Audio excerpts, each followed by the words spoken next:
Hello, ladies and gentlemen. Welcome back to another episode here on European Confessions. The following story that you're going to be listening to, it was sent to me by one of our admin who helped us with this translation. Strange things indeed, they do happen in this world. The translation reads like this: Look, I don't care what anyone thinks. I know I am living the good life, and honestly, the haters can keep on hating. I am a slay queen, and I know what I deserve. I have got my nails done, my lashes are flawless, and my hair is always on point. People can say whatever they want, but I know how to play the game. So here is how it all started. I was scrolling through my app Badu, just checking out some guys, like I usually do. I was not looking for anything that was serious, just someone who could spoil me. Then I came across him, Mr. Moneybags, from up north, Nigerian, a very big guy, handsome guy, always romantic. He had a profile full of luxury cars, designer clothes, and words of cash. I swiped right, he swiped right, and just like that, we matched. He messaged me immediately saying that he loved my vibe, and within a day, he was calling me his queen. We met up for a few drinks later at this fancy spot in Florida Road in Durban. I heard about it, but never been there. And when I walked in, he was already waiting with a bottle of champagne, not the cheap stuff either, the real deal. He poured me a glass and we started talking. He was flashy, bragging about he's got properties all over our country, even in Africa, and how he is untouchable. I was impressed. This guy, you could smell that he had money. This was the type of a man that I have been waiting for. Oh God, where have you been keeping this man? I said when I was looking at him. I was already lusting after him. I did not even care how many rounds he was going to give me. I was going to try to be strong, someone who could keep me in the lifestyle that I deserve. He kept touching his ring, mumbling about how they protect his wealth. At first I thought that he was just someone who was weird and strange, but then he started talking about juju and muti. I didn't really understand what he was saying, but I kept on smiling for the sake of money. I smiled and nodding like, yeah, sure babe, whatever. I was not about to ruin my chances by asking too many questions. At the end of the night, he gave me 4,000 rands. I said, what is this money for? He then said, okay, this money that I am going to give to you, he called it my girlfriend's allowance, in brackets. He said if I kept seeing him, he would give me each and every week. God damn, who gets 4,000 rands each and every week, every single week? Do you know what that means? That means new wigs, nails, shoes, and the Uber rides that I need. I was sold. I didn't even care about the weird stuff he would say. Who cares? Money is money. Things got a little stranger after that though. A few weeks in, he asked me for a piece of my hair. I said, my hair for what? He said that it was for his spiritual protection. I said, you do not need protection from me. If you need protection, why don't you go to your country? Because I heard that they are strong, powerful sangomas there. He then changed and switched and they said that, you know what babe, I love you so much, I'm scared that maybe you're going to run away from me. And I said, with the money that you're giving me, I will never run away from you. He then said that he still wanted my hair, so I then ended up giving my hair so as to make our bond even stronger. I was not about to lose my weekly allowance over just hair. It is not expensive, it is it. So I let him cut a little piece when we were at a hotel. Besides, I said it is just hair, it will grow back right.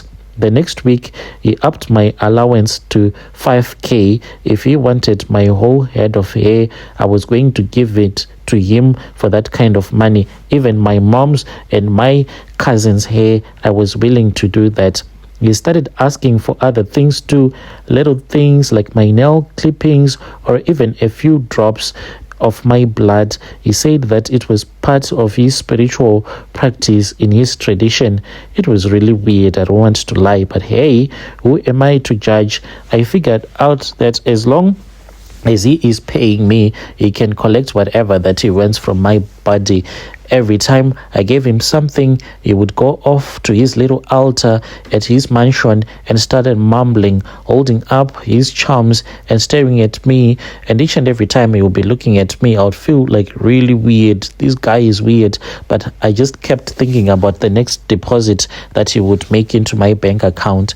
A couple of weeks ago, he took me to this creepy little house outside of Durban. It looked like abandoned with boarded up windows, a rusty old gate, like really old. I was nervous, but he said that we needed to perform a ritual and wanted me there so that I can help him with the ritual. I almost laughed, but then I thought about the 6K that he promised me for that week, since he had already told me that there is something, babe, that I want you to assist me with. So I then put on a brave face and I followed him inside. The room that he led me into, it was filled with weird stuff, and then he said that we were supposed to sit down. So we sat down. Then he started speaking in his Nigerian language and he burnt some herbs, and after that, that was when I figured it out that, oh, this is what this guy has been doing. This is where his money comes from, because they came this other small, like very, very tiny creature that came out of nowhere. The first thing that I noticed about this creature was that it had a very big stomach, like a huge big stomach that was very big. And then this creature, it walked really slowly into that house that we were, and it vomited money. As this weird creature was vomiting money, this Nigerian dude was always like, until it had finished vomiting money, and then the creature disappeared. He said, help me. So I helped him, and I picked up the bundles of cash, and he had this other brown leather bag. We placed the money in that brown leather bag. We returned back to his car, and we drove back to his mansion. I said, what did I just say? I'm going to take salt and I'm going to bath myself with the salt. And he said, no, that won't even work because I'm not even hurting you. I said, because of the things that I saw. That one was a tokoloshi, is it not?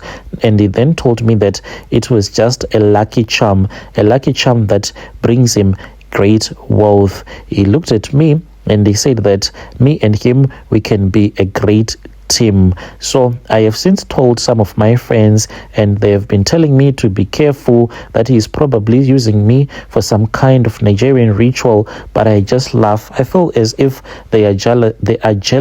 That is all. They don't have a blesser who pays them 5K a week. So maybe they are making up stories. My friends, they say that he is too dangerous for me. He's probably sacrificing me to his ancestors or something. I don't care, as long as the money keeps rolling in. He can chant to his gods, to his idols all night long. I don't care. One time he even took me to this other river just to wash my hands. Do you know how many kilometers we had to drive?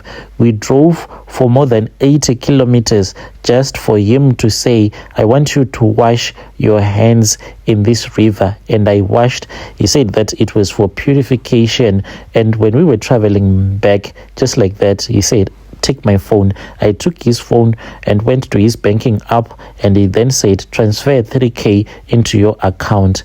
So this is where I am with my blesser. People, they say whatever they want, but I know what I'm doing. I feel like I am living a good life. I don't think that I'm going to stop as for now. I don't need your approval. I don't need your advice. As long as my nails are getting done, my hair is slayed, and my bank account is full, I'll keep seeing this dude. He could be dancing with demons for all I care, as long as he is paying to keep me looking this good. So yeah, maybe he's a ritualist. Maybe he's using me. I don't know. But the money stops. If the money will stop coming, that is the day that I will dump him. Dear listeners, right there was a message that was sent to me by one of our admin who helped us with this translation. Strange things indeed, they do happen in this world. let us talk about this issue in the comment section. I really do not know what are we going to be talking about, since she says that I don't need anyone's advice, but still let us talk about the issue in the comment section.